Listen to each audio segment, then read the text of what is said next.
Due to fear of a nuclear war, Starlink CEO Elon Musk reportedly tried to shut down Ukrainian access to its satellite communications network when their forces were trying to attack the Russian fleet of the Crimean Coast in 2022. But is there more to it? And what is the multi-billionaire's response? Let's find out more on Jayne Codnita's report.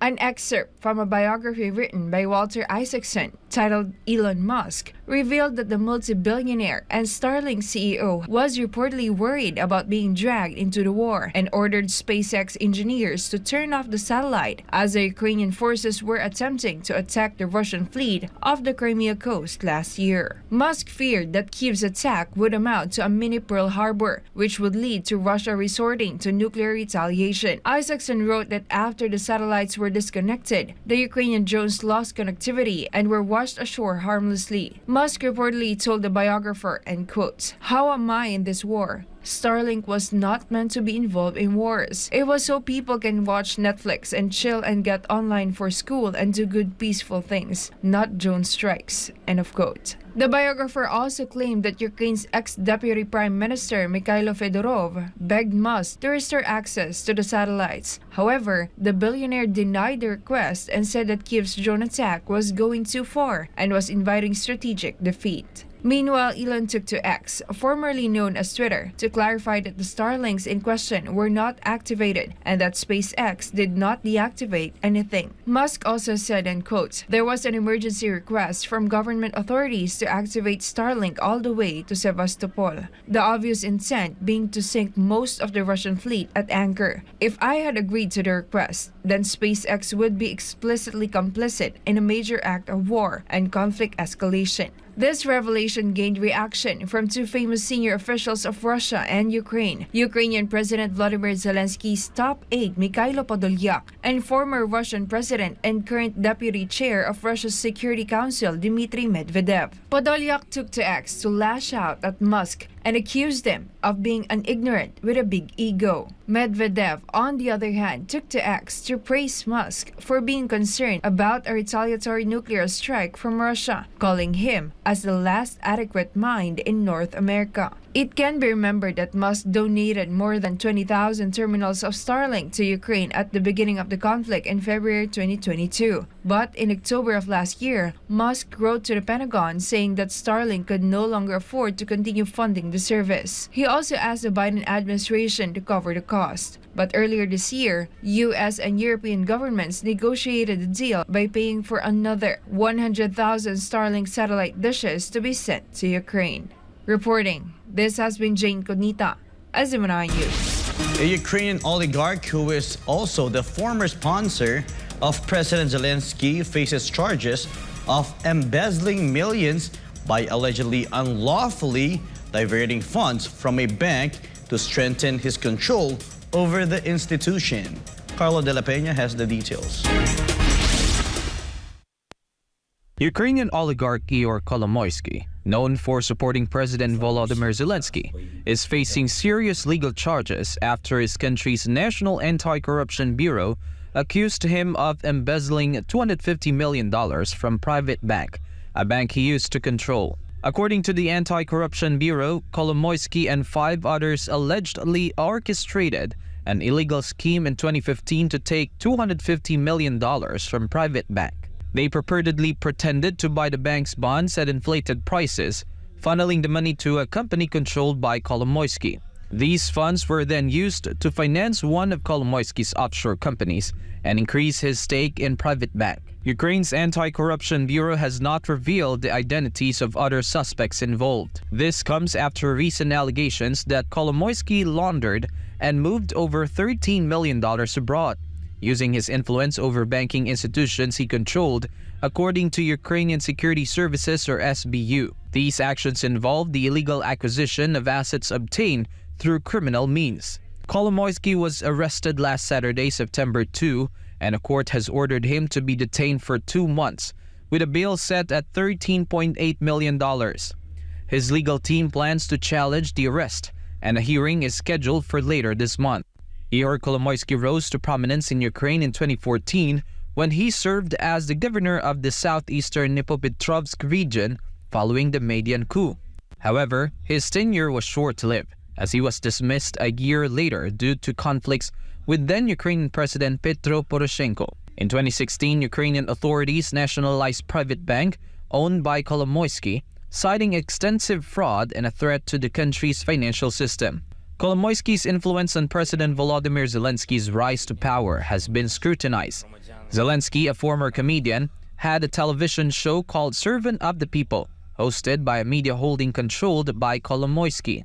While the oligarch publicly supported Zelensky's presidential campaign, he had denied any significant personal ties to the current Ukrainian president. However, Kyiv Independent article reported that it was Zelensky's party that started passing laws banning the return of seized banks to their ex-owners and forcing oligarchs to register in a state database. After the start of Russia's so-called special military operation, Kolomoisky reportedly saw his stake in oil refining companies, Ukrotonafta and Ukronafta, nationalized by the state, while his passport was allegedly stripped with Zelensky's undisclosed decree.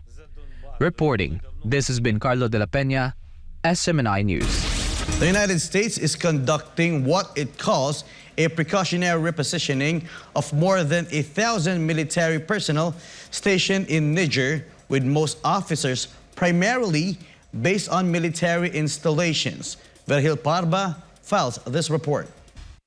The United States is moving some of its troops from Niger's capital Niamey to Agadez area. This comes in the wake of July coup in Niger, where military officers seized government control. Around 1,100 U.S. military personnel are stationed in Niger, primarily on bases, with joint training activities scaled back since the coup. Deputy Pentagon Press Secretary Sabrina Singh clarified that there is no immediate threat to U.S. personnel in Niger, and this move is a precaution.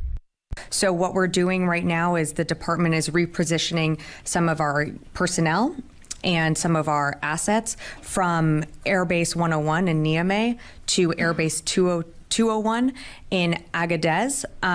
But it's simply precautionary. Our force posture hasn't changed in Niger. Our position remains the same, that we hope that the situation on the ground gets resolved diplomatically, but would just reemphasize that there's no immediate threat to U.S. personnel or violence on the ground. A small group of personnel will remain at Air Base 101 in Niamey. The Pentagon Press Secretary also noted that some non-essential personnel and contractors have already left the country. Niger has been a key base for the region's French and American anti-militant operations. The U.S. action is unrelated to ongoing talks between Niger and France about withdrawing certain French military elements. French forces have faced calls from Niger to reduce their presence. In July, Niger's President Mohamed Bazoum was overthrown by his own guards and detained by coup leaders, sparking condemnation from the West African bloc ECOWAS, which threatened the use of force to restore civilian rule. Similar military takeovers have occurred in neighboring Burkina Faso and Mali, and the current leaders of these two countries are allies of Niger's junta military. In fact, last August, the Niger military authorized the armies of Burkina Faso and Mali to intervene in the event of aggression. Reporting, this has been Vergil Parba, SMNI News. In the United States, New York City Mayor Eric Adams revealed that his city is facing a huge financial problem due to immigration. He also said that mass immigration will destroy New York City unless something is done about it. Andres Santos is back for more news. And let me tell you something, New Yorkers. Never in my life have I had a problem that I did not see an ending to. I don't see an ending to this. I don't see an ending to this. This issue will destroy New York City. Destroy New York City. We're getting 10,000 migrants a month. This video of Mayor Eric Adams immediately went viral online after he revealed that New York City was being overwhelmed by migrants coming from various countries across the world, and that the city is facing a $12 billion budget deficit. More than 10,000 migrants are coming to New York a month, and while most of the newcomers in the past years originated from Central and South America. The most recent ones included Russian speakers coming through Mexico and people from Western Africa. Every community in this city is going to be impacted. We had a $12 billion deficit that we're going to have to cut. Every service in this city is going to be impacted. All of us. And so I say to you, as I turn it over to you, this is some of the most educated, some of the most knowledgeable, probably more of my commissioners and deputy commissioners and chiefs live in this community. So as you ask me a question about migrants, tell me what role you played. How many of you organized to stop what they're doing to us? How many of you were part of the movement to say, we're seeing what this mayor is trying to do and they're destroying New York City? It's going to come to your neighborhoods. All of us are going to be impacted by this. Adams has repeatedly sought the help from fellow Democrat U.S. President Joe Biden and Governor Kathy Hochul, apparently to no avail. The New York City mayor again asked them for more funding to expedite the work permits for migrants so that they could begin working and relieve at least some of the burden on New York City. A New York Times article reported that nearly 60,000 migrants currently occupy beds at the homeless shelters in New York City. A Politico article also reported that New York City spent $1.5 billion last fiscal year on housing and services for migrants, while receiving $140 million from the federal government. Adams' warnings were likely a complete turnabout of his words about immigrants, as he previously said that New York City was a sanctuary for immigrants under his administration. And on April of this year, the New York City Mayor Office announced the Immigrant Heritage Week to celebrate the arrival of 11,000 settlers to Ellis Island, 1907. Reporting, this is Andrea Santos, SMNI News.